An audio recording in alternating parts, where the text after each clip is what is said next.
float like a butterfly and sting like a bee. Welcome back, boys and girls. It's about that time of day again here, folks. The 25th of February, 2014, a Tuesday evening. Welcome to your nightly newsletter. My name is Joseph James from School of Trade and SidewaysMarkets.com.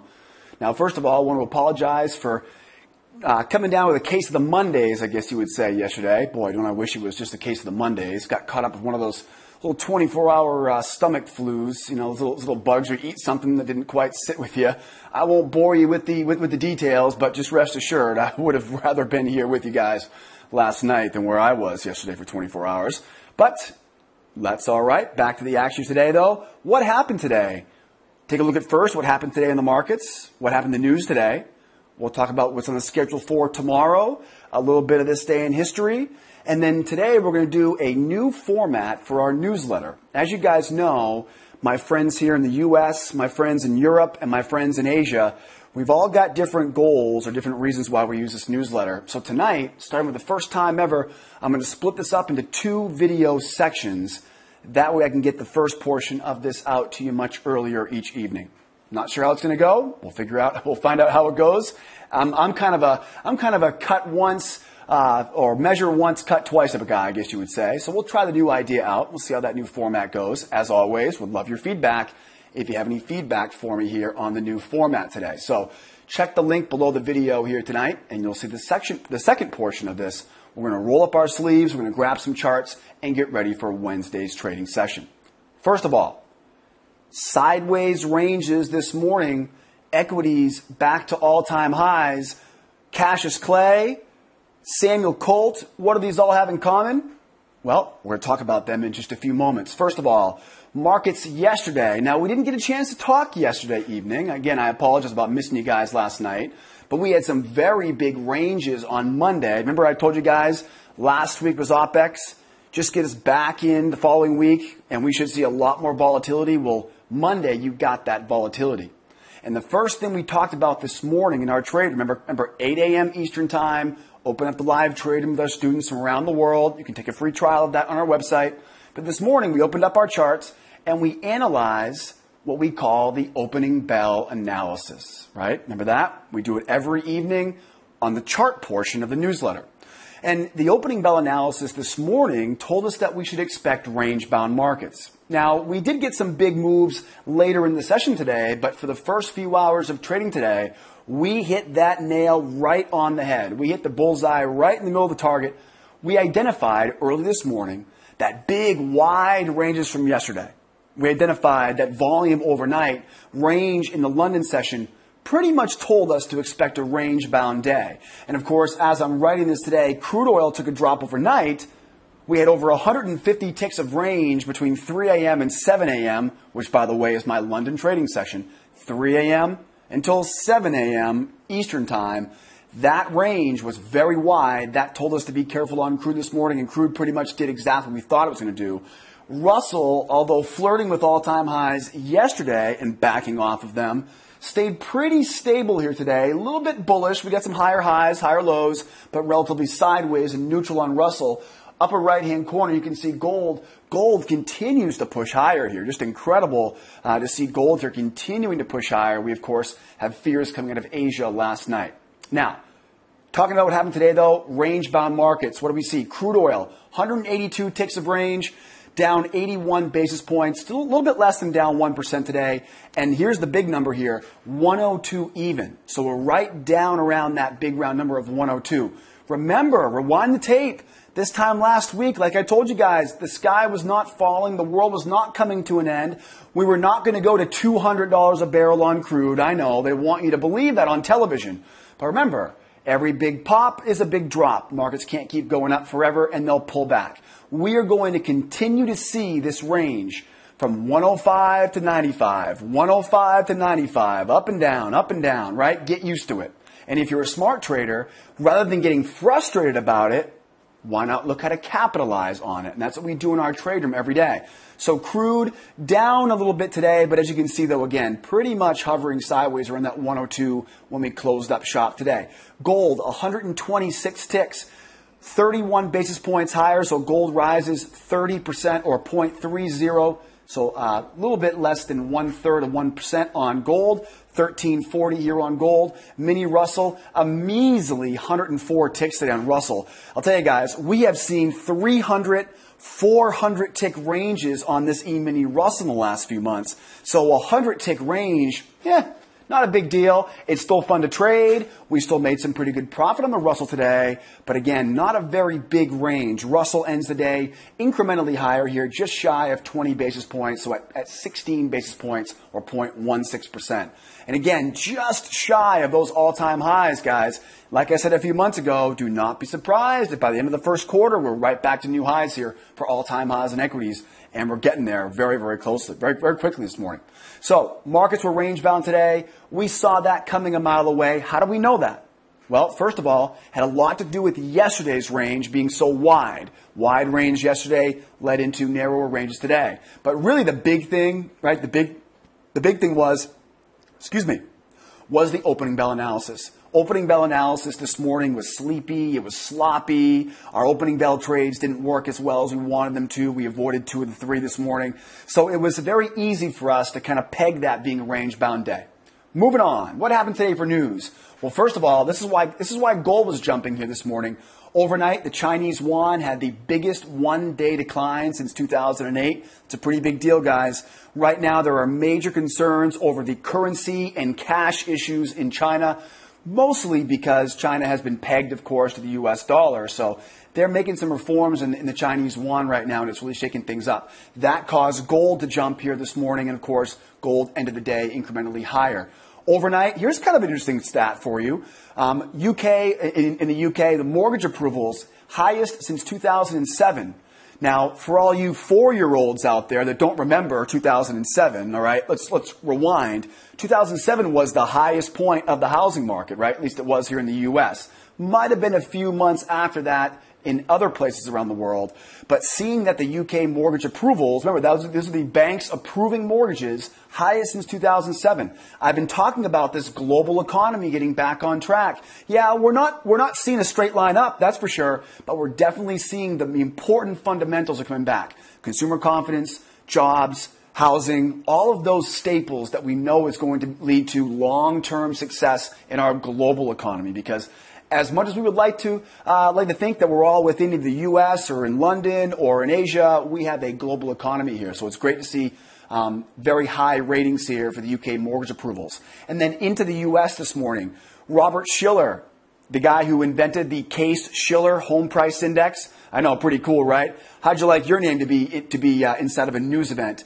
I think they should call it the non-farm JJ payrolls. All right, let's work on that for the future, okay? Or maybe the jobless JJ claims. That doesn't have as good a ring on it here. I'll think of some new news reports, and we'll start writing our congressmen, and we'll make sure we get those added in. Home prices this morning. We had the home price index for December. They gave us a modest 0.8%. They were shooting for like 1.5% increase. So they didn't hit the mark they were going for. It was slower than the last 2 months, but still year over year, month over month, we're still looking really good on home prices here in the U.S.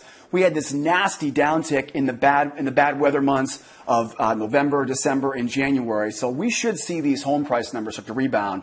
But Robert Shiller, again, the gentleman who created the home price index, was quoted this morning by saying that prices to rise in early 2014, but I was amazed to see that he said to stabilize in 2014.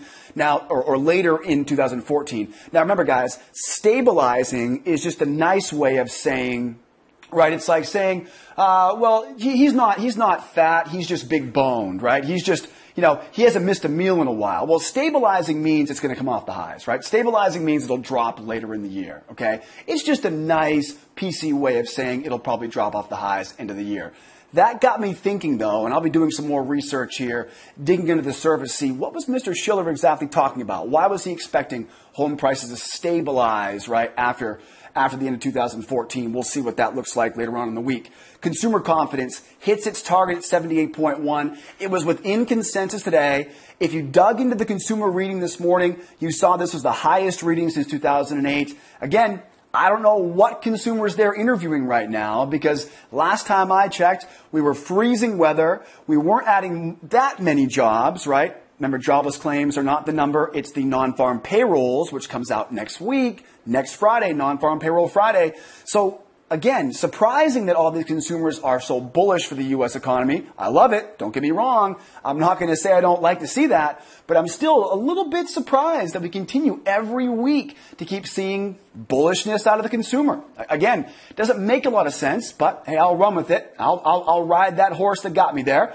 And of course, this afternoon, just a few minutes ago here, guys, we saw the API number come out of inventories for crude, and we saw a build this evening. Now, remember how API numbers work. Okay, remember, every week we get inventories, usually Wednesdays, 10:30 in the morning.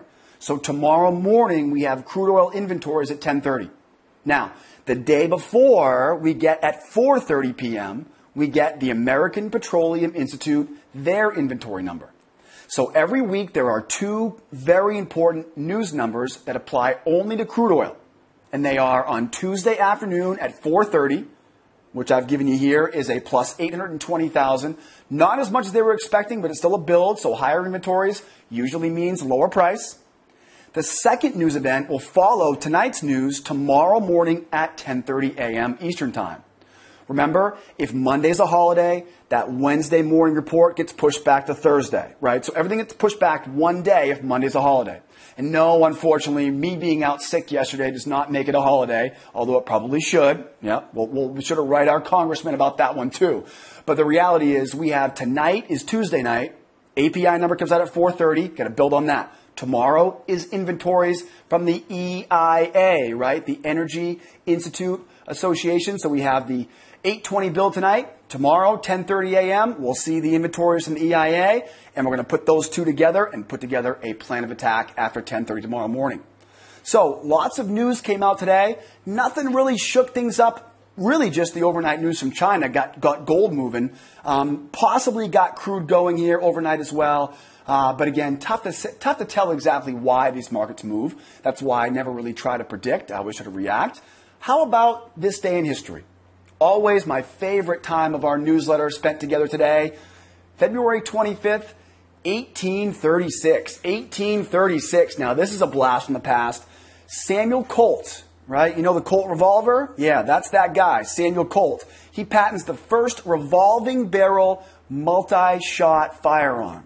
And of course, all of the Western movies came to follow. So Samuel Colt patents the first revolving shotgun. Pretty cool, right? Think about that technology back in the day, how much that revolutionized the whole industry at the time. And then this is pretty cool. 1901, this day in 1901, J.P. Morgan. Yeah, he's not just the old guy at the bank at J.P. Morgan Chase. He really was a person. I know, right? Like Henry Ford. Henry Ford was really a person. Pretty incredible. J.P. Morgan formed the U.S. Steel Corporation, which became the first billion-dollar corporation on the planet. Now think about how much $1 billion was worth over 110 years ago. Yeah. Think how much $1 billion was worth just 10 days ago. And you can just think about with inflation, right? What do they say? Right, $1 million 100 years ago was worth about $50 million today. You can imagine how wealthy J.P. Morgan was. No wonder he started a bank, right? Put yourself in his shoes. And then, of course, my favorite of today, gotta love this one, guys. Cassius Clay, my boy, your boy, Mr. Muhammad Ali. If you don't know who Muhammad Ali is, not just for his impact on boxing, but for the world, what a contributor to our society, whether it be because he became the first world heavyweight champion of the world for the first time. Cassius Clay knocked out Sonny Liston in the 7th round, 1964. Now remember, Cassius Clay, Muhammad Ali, was 22 years old. He was 22 years old. Sonny Liston was an 8-1 favorite to knock out Muhammad Ali. Muhammad Ali, the week of, when they do all the press, right? And of course, Muhammad Ali was big on sound bites. Sorry about that. Yeah, live show here. Always a live show. Muhammad Ali was quoted as saying, right, float like a butterfly, sting like a bee, and what he predicted was that he would knock out Sonny Liston in 8 rounds. It only took him 7 rounds to knock out the heavyweight champ, and he shook the world. He changed the world. Then, 30 years later, he changed the world again. Again, don't take my word for it, guys. Kids at home, if you don't know who Muhammad Ali is, make sure you take some time to learn who he was. Not just the boxer, right, but the person, because he was an incredible human being. Now, this day in history, lots of good stuff to learn today. How about for tomorrow? Tomorrow we got some pretty important news here. First of all, we begin in Europe at 4:30 in the morning tomorrow morning. We got GDP coming out of, I believe it was the UK tomorrow morning at 4:30. We have 10 o'clock tomorrow, new home sales. 10:30 tomorrow, we got inventories here in the U.S. And then don't forget, later on this week, we've got the end of the month coming around the corner here. End of the month, we talked about this last week. What does the end of the day, the end of the week, the end of the month, the end of the quarter, the end of the year, what do they all have in common? Desperation trades, right? My boss is going to kill me. My client's going to fire me, right? You name the reason. Basically, at the end of the month, just like the end of the day, traders do very strange things. And we oftentimes see that desperation trade coming into play at the end of the month. So be aware of that going into the end of the week this week as we get closer and closer to the 1st of March. All right, so overnight news at 4:30, 10 a.m. news tomorrow morning, and then if you're a crude oil trader tomorrow, we got inventories tomorrow morning for you at 10:30 on crude. Remember how we trade crude on inventory day. This is the one big thing you want to be ready for tomorrow. We trade very carefully on inventory day for crude oil. Be careful before 10:30 tomorrow. Once that news comes out at 10:30, give yourself 10, 15 minutes, and then place your bets on direction from there. I try not to predict ahead of inventory numbers on crude. I try to wait for the inventory to come out, wait to see the reaction, and then let the reaction tell me what direction, long or short, I'm going to go from there. All right, guys? Don't say I didn't warn you.